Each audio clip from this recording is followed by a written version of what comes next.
Good morning students, B Ed first year. आज आपका topic paper है भारतीय समाज व शिक्षा। मैं आपको कल पढ़ा रही थी आर्थिक विषमताओं को दूर करने के। आर्थिक विषमता हमने देखी थी कि जो किसके आधार पर मानी गई है, पैसों के आधार पर मानी गई है। आर्थिक विषमताओं के हम ये कह सकते हैं कि कारण क्या हो सकते हैं। आर्थिक विषमताओं के कारण कि उच्च वर्ग और निम्न वर्ग में संसाधनों की कमी होना, ग्रामीण क्षेत्रों में उच्च सभी सुविधाएं प्राप्त नहीं होना, शहरी क्षेत्रों में शिक्षा की स्थिति अच्छी होना, ग्रामीण क्षेत्रों में शिक्षा की स्थिति का खराब होना। फिर हम कह सकते हैं कि उच्च वर्ग और निम्न वर्ग दो भागों में हमारे समाज को बांटना। और समाज हम ये देख सकते हैं कि भारतीय समाज ऑलरेडी 4 वर्णों में, 4 वर्गों में बटा हुआ है। किसके आधार पर? धर्म या जाति के आधार पर। तो ये जो स्थिति है, बांटने की जो स्थिति है, जिसके कारण क्या होती है, आर्थिक विषमता पाई जाती है। जो व्यक्ति पहले से ही अधिक विकसित है वो अधिक अमीर होता जा रहा है, और जो व्यक्ति पहले से ही अविकसित है वो मजदूरी करके या कुछ करके भी इतना विकसित नहीं हो पाता है, क्योंकि उसके पास में संसाधनों का अभाव पाया जाता है, सुविधाओं का अभाव पाया जाता है। वो उस स्थिति से नहीं निकल पाता है। सारी ही चीज़ें हम ये कह सकते हैं कि कई क्षेत्र ऐसे विकसित क्षेत्र भी होते हैं जहाँ पर, या प्रकृति प्रदत्त क्षेत्र भी होते हैं जहाँ पर खनिजों के भंडार पाए जाते हैं। वहाँ के व्यक्ति क्या होते हैं? विकसित होते हैं, क्योंकि वहाँ उस क्षेत्र का विकास अधिक हो रहा है। किसके कारण हो रहा है? वहाँ की प्रकृति या खनिज पदार्थों के कारण हो रहा है। और जहाँ पर औद्योगिक क्षेत्र या कोई भी ऐसे क्षेत्र हैं जो अविकसित हैं, वहाँ पर सभी चीज़ों का अभाव है, कोई संसाधन नहीं पाए खनिज क्षेत्र नहीं पाए जाते हैं, तो वहाँ के व्यक्ति भी क्या होंगे? अविकसित होंगे। पैसों की हम ये कह सकते हैं, रुपए पैसों से आर्थिक स्थिति से कमजोर होंगे। वो अपना जो गुजारा चला सकते हैं या अपना जो जीवन यापन कर रहे होंगे, वो ये कह सकते हैं हम नौकरी करके या कोई ना कोई छोटी मजदूरी कर कर वो करते रहते हैं। तो आर्थिक विषमताएं भी क्या करती हैं? हमारे समाज को बहुत प्रभावित करती है। प्रभावित इसलिए करती हैं क्योंकि चाहे हम वर्तमान स्थिति को ले लें, चाहे हम प्राचीन स्थिति को ले लें, प्राचीन स्थिति में हमारे समाज में छुआछूत, भेदभाव, अस्पृश्यता, इस तरह की भावनाएं भी अधिक थी। जो अमीर व्यक्ति थे वो गरीब व्यक्तियों के घर का पानी भी नहीं पीते थे। स्थिति बहुत सारी चीजें भारतीय समाज में प्राचीन समय में खराब थी। कई सारी कुप्रथाएं फैली हुई थी, जिनको धीरे धीरे करके कई समाज सुधारकों ने सुधार करा है। उसके अंतर्गत वर्तमान में ऐसी स्थिति हमें कम देखने को मिलती है। लेकिन अमीरी गरीबी का जो हम ये कह सकते हैं आर्थिक रूप से जो एक कह सकते हैं हमारे समाज में जो विषमता है वो आज भी व्याप्त है। अमीर व्यक्ति और अमीर होता जा रहा है और गरीब व्यक्ति और गरीब होता जा रहा है, या वो सुधार करने की भी कोशिश करता है तो उसके सामने इतनी सारी समस्याएं सामने खड़ी होती हैं कि वो धीरे धीरे वापस से क्या होता है, उसी पोजीशन में पहुंच जाता है। कहीं ना कहीं उसका कारण हम ये कह सकते हैं भारतीय समाज की जो रूढ़िवादिता मान्यता है वह भी हम मान सकते हैं, या 4 वर्ण व्यवस्था जो हमारे भारतीय समाज में विद्यमान है उस आधार पर भी हम उसको मान सकते हैं। निम्न वर्ग और उच्च वर्ग में जो अंतर करने की एक हमारी विचारधारा रही है वो भी हो सकती है।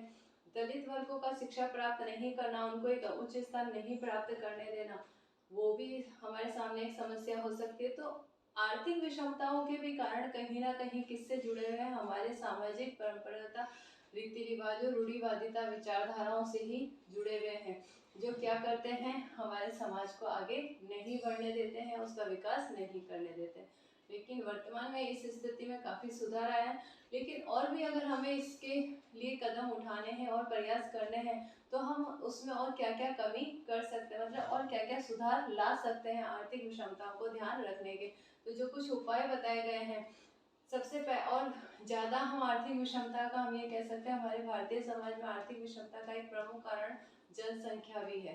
संसाधनों की कमी तो है ही है, जनसंख्या भी है कि धीरे धीरे चाहे कितना ही अंकुश लगा लो फिर भी भारत की जनसंख्या इतनी तेजी से बढ़ रही है कि आने वाले कुछ समय में भारत की जो पोजीशन है या जनसंख्या के आधार पर स्थिति है वो फर्स्ट नंबर पे आएगी ही आएगी, क्योंकि लोग उस बात को नहीं समझ पा रहे हैं, नहीं उसकी ओर ध्यान दे रहे हैं।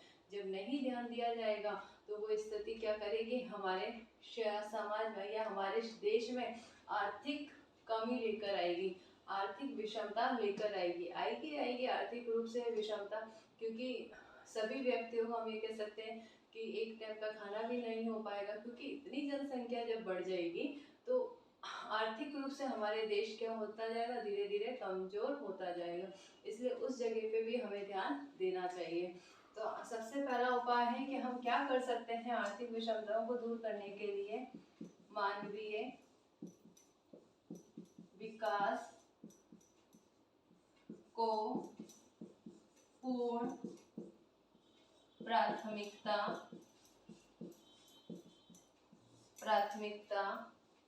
प्रदान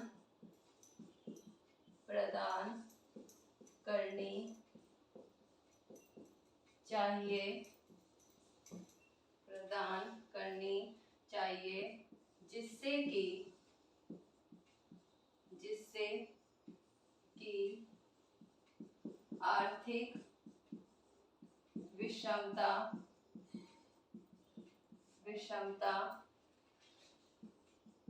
स्वाभाविक रूप से समाप्त हो जाए।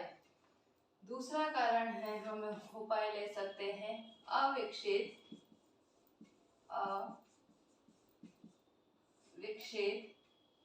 एवं साधनहीन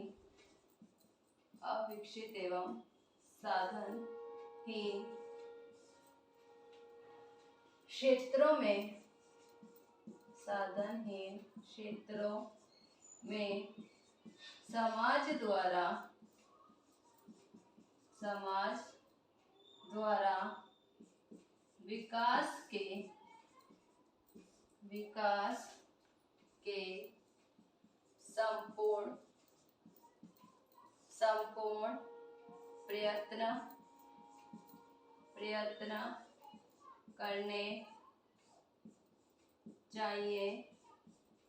संपूर्ण प्रयत्न करने चाहिए,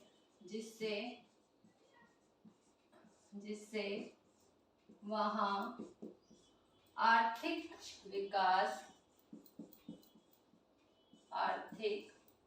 विकास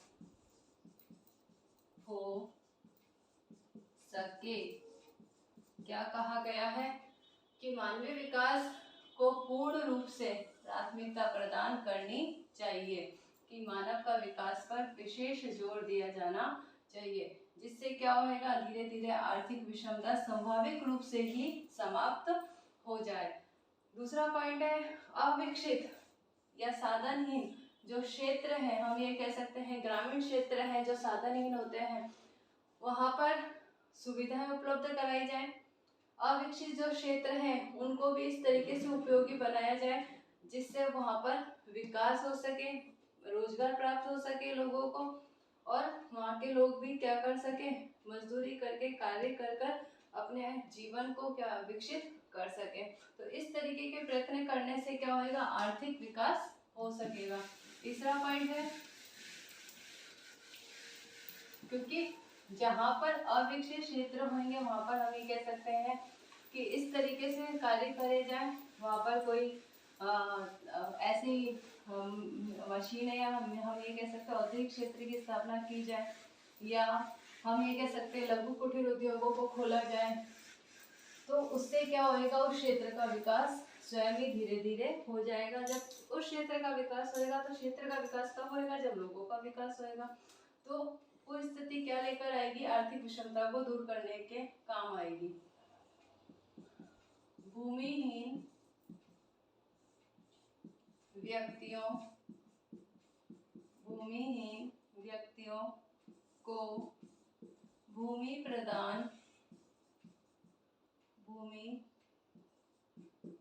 प्रदान की जाए की जाए जिससे कि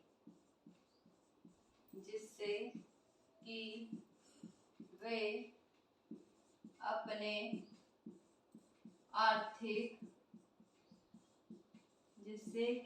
अपने आर्थिक स्तर में सुधार कर सकें। क्या कर सकें? भूमिहीन व्यक्तियों को गवर्नमेंट द्वारा कुछ कम पैसों में क्या करा जाए, भूमि प्रदान करी जाए। भूमि प्रदान करी जाएगी तो हो सकता है वो उस जगह पर अपना घर बना सके, उस जगह को कृषि के लिए उपयोग कर सके, किसी लघु कुटीर उद्योगों के लिए उपयोग कर सके, जिससे उनमें क्या आएगा, उनकी आर्थिक स्थिति में सुधार स्वयं ही हो जाएगा। फोर्थ पॉइंट है श्रमिकों को अनेक श्रम का उचित मूल्य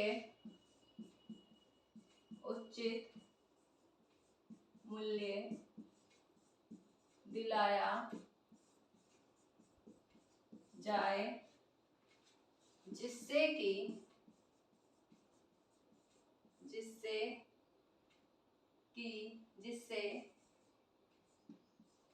पूंजीपतियों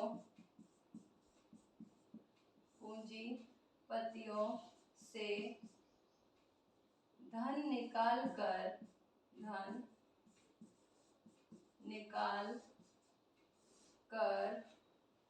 श्रमिकों तक पहुंचे। क्या हो?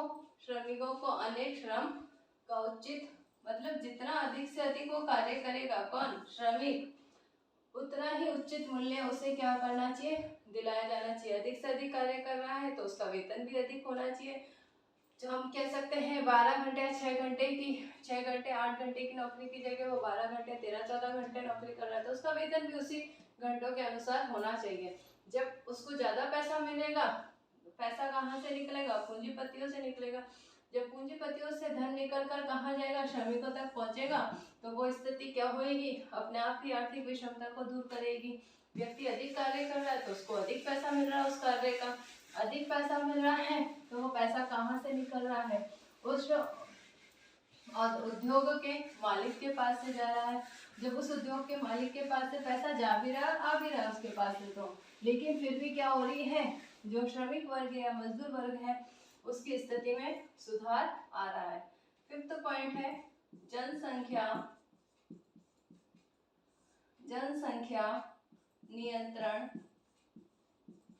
नियंत्रण पर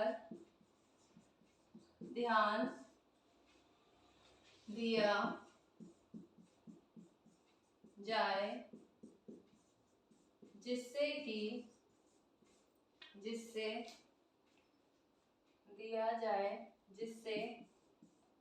निर्धन व धनवान के बीच की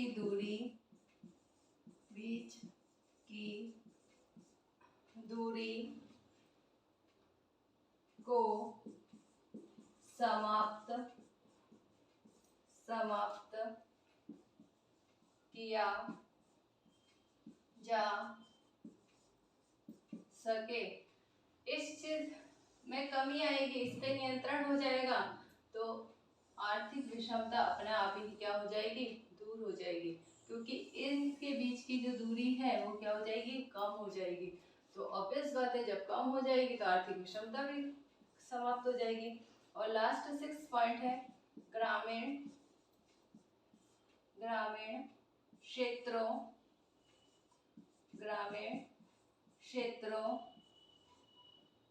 को सुविधा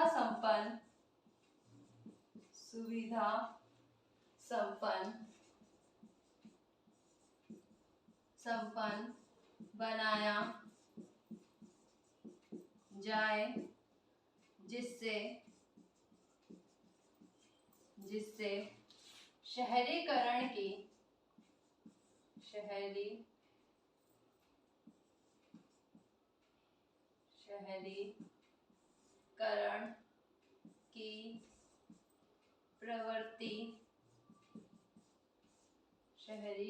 की प्रवृत्ति दूर हो तथा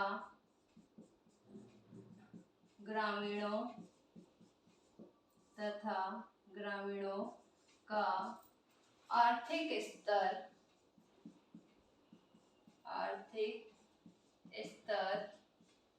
उच्च हो सके। ग्रामीण क्षेत्रों सुविधा संपन्न होंगे तो वहाँ के व्यक्तियों को अपने आप ही क्या मिल जाएंगे, रोजगार मिल जाएंगे, आर्थिक विषमता दूर हो जाएगी, आर्थिक स्थिति में अपने आप ही क्या हो जाएगा, उच्च स्तर हो जाएगा।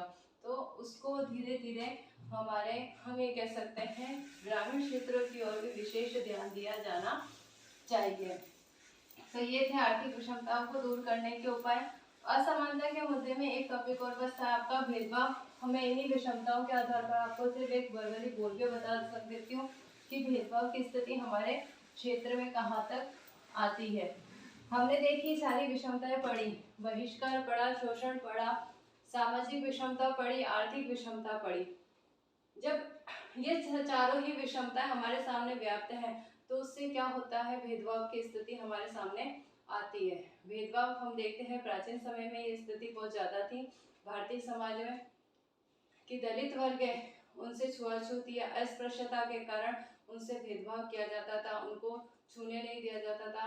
या कोई हम ये कह सकते हैं मतलब उच्च वर्ण का भी व्यक्ति है, ब्राह्मण वर्ण का, लेकिन पैसों के कारण आर्थिक रूप से वो कमजोर है, तो जिसके पास में अधिक पैसा है वो उस व्यक्ति को क्या नहीं कर सकता है, खाना पीना या पानी नहीं पिला सकता। वो यही कह के अपनी बात को खत्म कर देता है या ना कर देता है उस व्यक्ति को कि मैं क्या मेरे पास में क्या नहीं है, आपको खाने के लिए आप मेरे घर का पानी तो पियोगे नहीं या मेरे घर का तो आप खाओगे नहीं, क्योंकि मेरे पास में इतना अधिक रुपया पैसा नहीं है या मैं सुविधा संपन्न नहीं हूँ या मेरे घर की आर्थिक स्थिति सही नहीं है। तो ये कहकर भी जो एक गरीब व्यक्ति होता था, चाहे वो उच्च कुल का ही क्यों ना हो, लेकिन वो इस अपने बात को या इस बात को वहीं पर समाप्त कर देता था। इस इतने से वाक्य से हमें पता पड़ता है कि वहाँ पर क्या है, भेदभाव की स्थिति प्राचीन समय में अधिक थी, वर्तमान में भी है, ना नहीं कर सकते हम उस चीज को, लेकिन वो है कि उसमें कमी आई है, कम है, इतनी ज्यादा प्राचीन समय जितनी नहीं है। तो ये सारी जो विषमता है या ये जो सारी चीजें हैं वो किसको आगे बढ़ा रही है, भेदभाव को आगे बढ़ा रही है, हमारे असमानता के कारणों को आगे बढ़ा रही है। असमानता जब हमारे समाज में विद्यमान रहेगी तो असमानता के जितने भी ये मुद्दे हैं या जितने भी कारण हैं उनमें अगर कमी नहीं आएगी तो भारतीय समाज का या हमारे समाज का विकास होना संभावित ही नहीं है। अभी भी हम ये कह सकते हैं कि हमारे समाज में या हमारे भारत में कई सारे मुद्दे ऐसे उठते रहते हैं, कई सारी इस तरीके की बातें चलती रहती है जिससे हम धीरे धीरे क्या होते हैं, आगे तो बढ़ रहे हैं, लेकिन वापस से कई जगह पे ऐसी स्थिति आ जाती है कि हम उसी जगह पर आके खड़े हो जाते हैं। भेदभाव के लिए संविधान की धारा 27 के अंतर्गत अस्पृश्यता को हटा दिया गया है, उस पर रोक लगाई गई है। तो संविधान में भी इस तरीके के नियम बनाए गए हैं क्योंकि अम्बेडकर साहब ने खुद ने उस भेदभाव की स्थिति को देखा था, खुद ने उस चीज को झेला था, समाज को, हमारे भारतीय समाज को देखा, तो उन्हीं कारण से उन्होंने क्या करा कि हमारे संविधान में इस तरीके के नियम लागू करे गए और संविधान को भी इस तरीके से हमारे कानूनों को निर्माण किया गया जिससे जो गरीब व्यक्ति है या हम ये कह सकते हैं निम्न जाति का व्यक्ति है या जो हम ये कह सकते हैं कि आर्थिक रूप से पिछड़ा हुआ व्यक्ति है, वो भी अपनी योग्यता काबिलियत के आधार पर कार्य कर अपने कार्यों के आधार पर वो आगे आ सके और आर्थिक रूप से संपन्न हो सके, समाज में एक उच्च पद प्राप्त कर सके, एक उच्च स्थान प्राप्त कर सके और वो भी अपना विकास कर सके। तो ये स्थिति किसको, हमारे संविधान में भी इनके लिए किसको के लिए नियम लागू करे गए, असमानताओं के दूर करने के लिए। तो कहीं ना कहीं हमें आज भी इस असमानता के मुद्दों को या असमानता के कारणों को कम करने के लिए बहुत प्रयास करने हैं और ज़्यादा से ज़्यादा ये सुधार करना है कि हम हमारे समाज का विकास कर सकें। हम सिर्फ उसके बारे में सोचें, ना कि हम स्वयं के अपने विकास के बारे में सोचें, क्योंकि हमारे समाज का विकास क्या होएगा, हमारे समाज का जब विकास होएगा तो भारत के देश का अपने आप ही विकास हो जाएगा।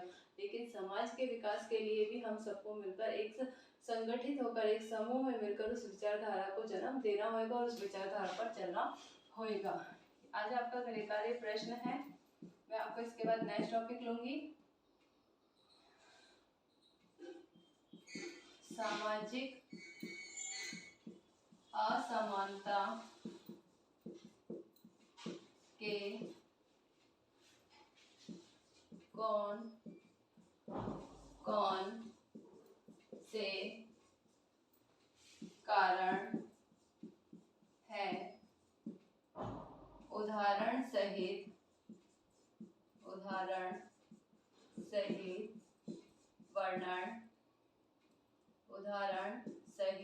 वर्णन कीजिए।